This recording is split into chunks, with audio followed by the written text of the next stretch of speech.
Hola y bienvenidos a un nuevo análisis. Hoy tenemos sobre la mesa una idea que, a ver, de entrada puede sonar extraña. O directamente incorrecta. Sí, vivimos con la creencia, yo creo que casi universal, de que nuestro dolor, nuestra frustración, viene del mundo exterior. Claro, de lo que otros hacen, de lo que nos dicen. Exacto. Pues bien, la fuente que vamos a explorar hoy sostiene que esta visión está literalmente del revés, que la mayor parte de nuestro sufrimiento no nace fuera, sino dentro. Y es una idea que, bueno, de entrada choca con toda nuestra experiencia vital, ¿no?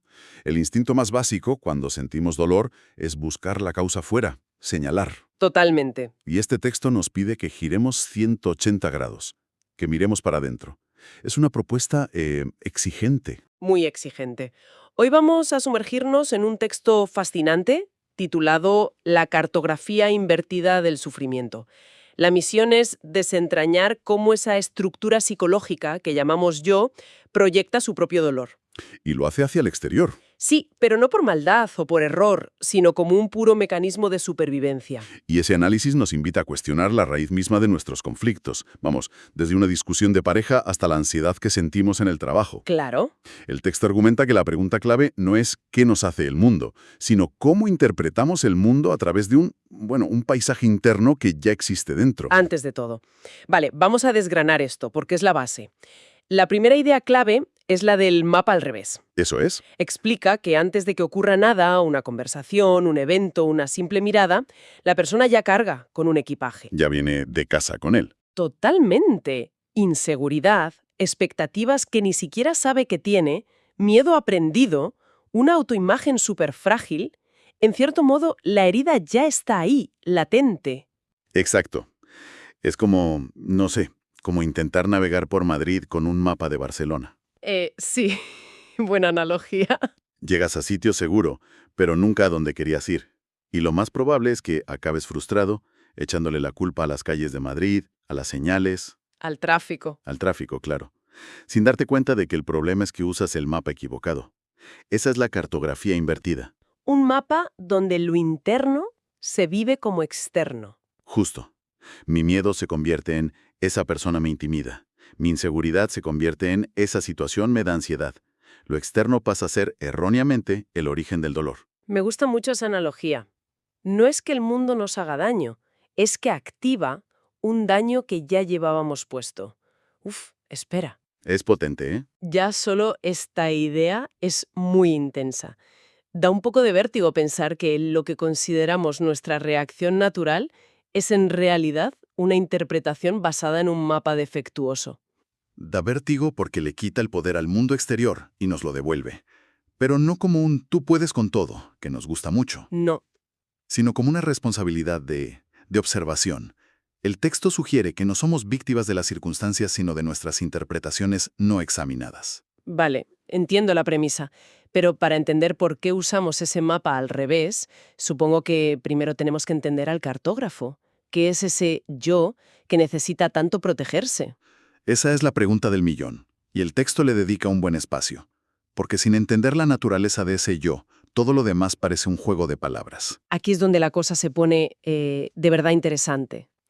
Para entender por qué proyectamos el dolor, tenemos que entender qué es el yo. Y la fuente lo describe de una forma muy particular. Sí, no es algo sólido, no es nuestra esencia. No. Es más bien una narrativa, una historia que nos contamos sobre quiénes somos.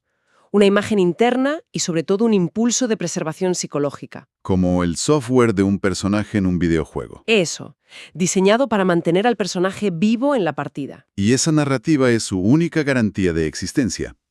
Para sostenerse, necesita un guión coherente. Y en ese guión, el personaje del yo casi siempre necesita sentirse inocente, justificado. La víctima o el héroe incomprendido. A menudo, sí. Cualquier dato que sugiera quizás yo soy la fuente de mis problemas, no es solo algo incómodo, es una amenaza de aniquilación para el personaje. Pone en jaque todo el guión. La fuente, de hecho, es muy directa. Cito: el yo no puede permitirse reconocer. La herida la produje yo. Uf, Y afirma que esa simple frase, si se asume de verdad, sería un terremoto psicológico. Porque ese reconocimiento implica algo mucho más profundo que admitir un error.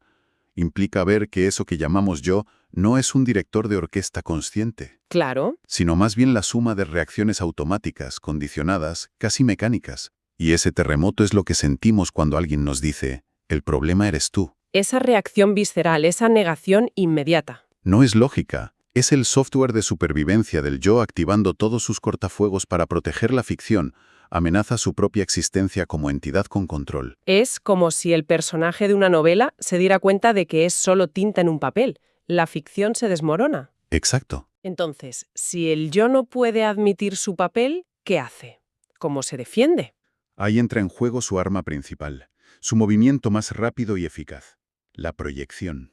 La proyección. El texto la describe como un movimiento casi más rápido que el pensamiento.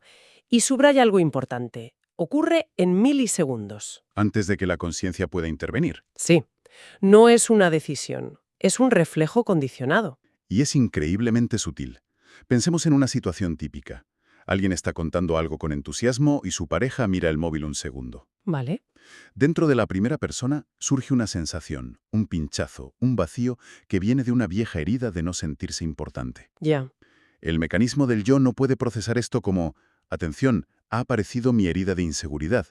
Eso es demasiado vulnerable, demasiado real. Sería admitir que el mapa es de Barcelona. Justo. Así que, en una fracción de segundo, el mecanismo lo traduce y lo lanza hacia afuera. La sensación interna de «no soy importante» se convierte en la acusación externa. Es que nunca me escuchas. ¿O te da igual lo que te cuento? Exacto. La causa del dolor ya está fuera. La batalla ha comenzado, pero su origen real, esa herida interna, ha quedado oculta, incluso para la persona que la siente. Es un cambio de sujeto casi instantáneo. El texto da más ejemplos. Si dentro de una persona aparece inseguridad, la traduce en «me estás presionando». Sí, Si aparece una herida de abandono, la reacción es «tú me estás dejando sola». Es siempre un «tú me hiciste», nunca un «yo sentí». y lo fascinante aquí, y el texto lo recalca mucho, es que no es una manipulación consciente, no es que la persona esté mintiendo. El texto lo llama autopreservación estructural. Me gusta ese término. Su único y ciego propósito es proteger la ilusión de un yo sólido que es víctima de las circunstancias, un yo que reacciona porque el mundo lo agrede. En lugar de ver la verdad que propone la fuente, que es mucho más simple. El mundo solo despierta lo que ya estaba ahí. Justo. Me viene a la mente la analogía de la alarma de incendios hipersensible.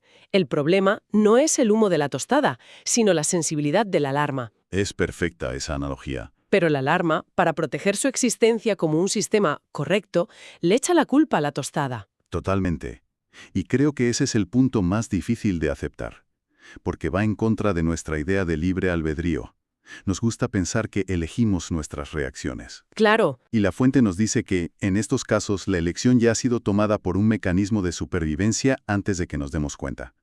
El yo está absolutamente convencido de que el problema es la tostada, y construirá toda una argumentación lógica para demostrarlo. vale, entiendo la teoría. El mapa invertido, el yo protegiéndose con la proyección, pero, sinceramente, suena muy teórico. Si esto está funcionando todo el tiempo en segundo plano, ¿cómo se manifiesta en el día a día? ¿Qué pasa cuando vivimos culpando a la tostada? Pues el texto es muy claro. Las consecuencias no son algo puntual, son la textura misma de una vida de conflicto. Te pinta un panorama, la verdad, bastante negro. Sí, la fuente enumera varias y son desoladoras. Habla de conflictos constantes, porque si siempre hay un culpable ahí fuera, la vida es un juicio permanente. Una sensación crónica de injusticia, de que el mundo, los demás, están en tu contra. Y una profunda dependencia emocional. Este punto es clave. Si el exterior causa mi dolor, entonces lógicamente creo que el exterior tiene la llave de mi alivio. Claro. Así que vivo buscando que alguien o algo de fuera, una pareja, un trabajo, me arregle. Me vuelvo dependiente de circunstancias externas para sentirme bien. Y eso es una receta para el sufrimiento constante porque el mundo es incontrolable. Y el agotamiento tiene todo el sentido. Estar constantemente defendiendo una historia, patrullando para que nadie la cuestione, debe ser energéticamente demoledor. Agotador. El texto también menciona una irritabilidad constante, un miedo crónico y, quizá lo más importante, la repetición interminable de los mismos patrones. Claro. Y este es el gran descubrimiento para mucha gente. El mecanismo de proyección es el motor oculto por el que tenemos la misma discusión con nuestra pareja una y otra vez. Cambian los detalles. Cambian los detalles, la tostada, la basura, la llamada, pero el patrón subyacente es idéntico, porque la herida no vista que se activa es siempre la misma. Mientras sigamos usando el mapa de Barcelona, seguiremos perdiéndonos en las mismas calles de Madrid. Exactamente. Y todo esto cristaliza, según el texto, en esa creencia tan extendida de que la vida es dura. Ya. Pero el argumento es que la dureza no viene de los eventos, sino del esfuerzo titánico del yo por defender su propia ficción. Al no mirar nunca la raíz, la herida se perpetúa. Es un sistema que se autoalimenta a la perfección, un círculo cerrado, un callejón sin salida psicológico. Vale, el panorama es bastante oscuro. Si estamos atrapados en este sistema automático, en este bucle, ¿hay alguna salida? ¿O estamos condenados a vivir con el mapa al revés? Afortunadamente, la fuente no se queda solo en el diagnóstico. Propone una salida, pero es contraintuitiva. Ah, sí. No se trata de luchar, ni de esforzarse más o de controlar las emociones. Eso sería simplemente el yo iniciando un nuevo proyecto de automejora. Otro plan del yo. Exacto. El camino que propone es mucho más simple y a la vez mucho más difícil. Se trata de ver, de un cambio de visión. Eso es. El texto dice que la transformación no requiere un gran esfuerzo, sino una visión simple y contundente. Y la resume en dos realizaciones clave. Dos momentos de claridad. El primero es: la herida no viene de fuera, viene de mi identificación con el yo. Es ese momento en que, en medio de la rabia, por un instante te das cuenta y piensas, un momento, ¿esto que siento es mío? La otra persona solo ha sido el detonante. Ese instante de honestidad radical es el principio del fin para el mecanismo. Y la segunda realización es la otra cara de la moneda. El alivio no viene del escape, viene de la ausencia momentaria del yo. Esto es crucial. Sí. El texto argumenta que no nos sentimos bien porque conseguimos algo. Sentimos un alivio profundo en esos momentos en los que, por un instante, esa narrativa del yo y sus necesidades se disuelve. Como al contemplar un paisaje, por ejemplo. Exacto. O al estar completamente absortos en una actividad. Piensa en el estado de flow. Claro. Cuando un músico está inmerso en la pieza, un deportista en el juego, no hay un yo pensando «lo estoy haciendo bien» o «qué pensarán de mí». El yo, con su equipaje, simplemente se desvanece. Y en esa disolución hay una paz, un alivio inmenso. El texto sugiere que esa es la verdadera naturaleza del bienestar. No conseguir que el yo gane su partida. Y la fuente afirma que en el instante en que esa visión, esas dos realizaciones, aparecen con claridad, aunque sea por un momento, todo el mecanismo empieza a desmontarse. Sí, ha sido vista, ha sido expuesta a la luz. Y las consecuencias son inmediatas. El mundo deja de ser un campo de batalla.